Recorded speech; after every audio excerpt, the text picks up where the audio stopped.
Alexander ග්‍රැහම් bell දුරකථනය හොයාගෙන මුලින්ම call කරේ මට කිව්වෝ. ඔයා විශ්වාස කරනවද?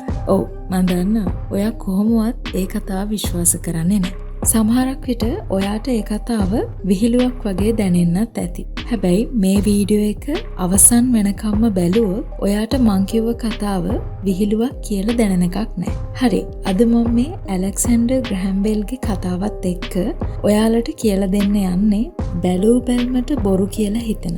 එහෙමත් නැත්නම් වැරදි කියලා හිතන දෙයක් හරි වෙන්නත් පුළුවන් නේද කියන එක ඔප්පු කරන්න. මේක තර්ක කිරීමක් එක්ක යන දෙයක්. සරලවම කිව්වොත් ඔයා හිතන විදියට වඩා වෙනස් විදියකට හිතන්න පුරුදු වෙන්න තමයි යන්නේ. මම මුලින්ම කිව්වා ඇලෙක්සැන්ඩර් ග්‍රැහම් බෙල් දුරකථනය හොයාගෙන මුලින්ම කෝල් කරේ මට කියලා. මේ කතාව බොරු කියලා ඔප්පු වෙන එක දෙයක් තියෙනවා. ඒ තර්කය බෙදින්න මොන විදියට හිතුවත් බෑ. ඒ මොකද්ද? ඔව් ඔයා හොඳටම දන්නවා මට කෝල් කරන්න නම් මමත් ග්‍රැහම් බෙල්ගේ කාලේ හිටපු කෙනෙක් වෙන්න ඕනි කියන එක. මම පිළිගන්නවා. ඇලෙක්සැන්ඩර් ග්‍රැහම් බෙල් කෝල් කරේ මට නෙවෙයි කියලා. හැබැයි නිකමට හිතන්න මේ කතාව බොරු කියලා දැනෙන්න හේතු වෙන්නේ ඒක විතරද? නැහැ. තව දෙයක් තියෙනවා. හරි. මුලින්ම ඔයා මෙහෙම හිතන්න. ඇලෙක්සැන්ඩර් ග්‍රැහම් බෙල් කෝල් කරේ මට කියන කාරණාවේදී මම කියන කෙනා ඒ කාලේ ජීවත් වෙච්ච කෙනෙක් කියලා. දැන් ඔයාට ආයෙමත් ඒ ප්‍රශ්නේ එන්නේ නැහැ. හේතුව මම ඇලෙක්සැන්ඩර් ග්‍රැහම් බෙල් ඉන්න කාලෙම ජීවත් වෙච්ච කෙනෙක් නිසා. හැබැයි දැන් ඔයාට එන ලොකුම තර්කය තමයි ඇලෙක්සැන්ඩර් ග්‍රැහම් බෙල් මුලින්ම දුරකථනය හොයාගෙන කෝල් කරේ මට නම් මගේ ළඟ දුරකථනයක් තියෙන්නේ කොහොමද කියලා. එතකොට දුරකථනය හොයාගත්තේ මමද ඇලෙක්සැන්ඩර්ද? ඔයාට මේ කතාව විහිළුවක් වෙන්න හේතුවක් මතුවෙනවා. මම මගේ කතාවේදී කොතනකදවත් කිව්වේ නැහැ මම දුරකථනය හොයාගත්ත කියලා. මම කිව්වේ ඇලෙක්සැන්ඩර් ග්‍රැහම් බෙල් දුරකථනය හොයාගෙන මුලින්ම කෝල් කරේ මට කියලා. එතකොට කොහොමද මගේ ළඟ දුරකථනයක් තියෙන්නේ? හරිම සරල විදියට හිතුවොත් මේ ප්‍රශ්නෙට ඔයාට උත්තරයක් තියෙනවා.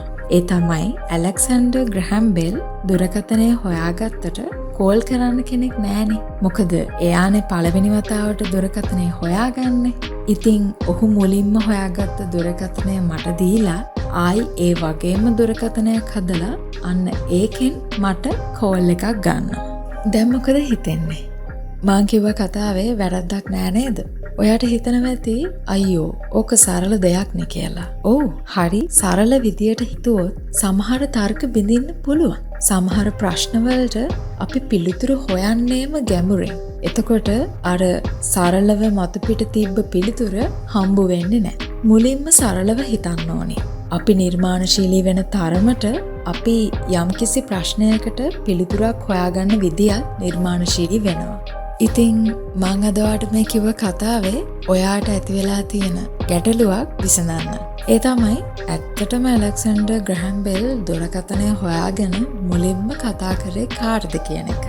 මේක මම කිව්වට වඩා පොඩි වෙනස් විදියකට තමයි වෙන්නේ. හැබැයි අපි අර තර්කය බිඳින්න හිතපු විදියට ඇත්ත කතාව බලපෑම් කරන්නේ නැහැ. ඇත්තටම උනේ ඇලෙක්සැන්ඩර් ග්‍රැහම් බෙල් මුලින්ම දුරකථනය හොයාගෙන කතා කරන්නේ තෝමස් වොට්සන්ට. තෝමස් වොට්සන් කියන්නේ ඔහුගේ සහකාරයා. එහෙමත් නැත්නම් ඔහුගේ යාළුවා. බෙල් හදන දේවල් වොට්සන් එක්ක තමයි ටෙස්ට් කරලා බලන්නේ. ඉතින් ඇලෙක්සැන්ඩර් ග්‍රැහම් බෙල් මුලින්ම හොයාගන්නේ රැහන් සහිත දුරකථනයක්. ඒ කියන්නේ වයර් වලින් සම්බන්ධයක් තියෙන දුරකථනයක්. කෙටියෙන් කිව්වොත් අපේ හඬ විදුලි සංඥාවක් විදියට හරවලා ඒක වයර් වලින් අනිත් දුරකථනයක් ගාවට ගිහින් නැවත හඬක් විදියට මාරු කරන උපකරණයක්. ඔහු ඒ දුරකථනය හොයාගෙන වොට්සන්ට කතා කරද්දී වොට්සන් හිටියේ ග්‍රැහම් බෙල් ඉන්න ගොඩනැගිල්ලේම වෙනත් කාමරයක.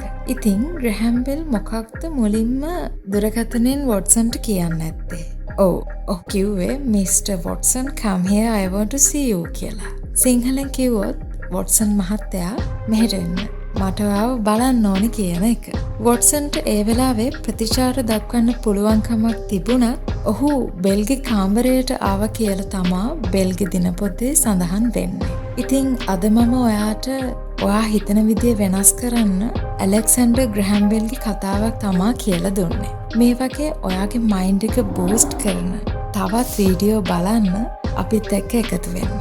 channel එක subscribe කරලා වීඩියෝ එක හොඳයි නම් like එකක් වගේම ඔයාගේ idea එකත් comment කරන්න අමතක කරන්න එපා.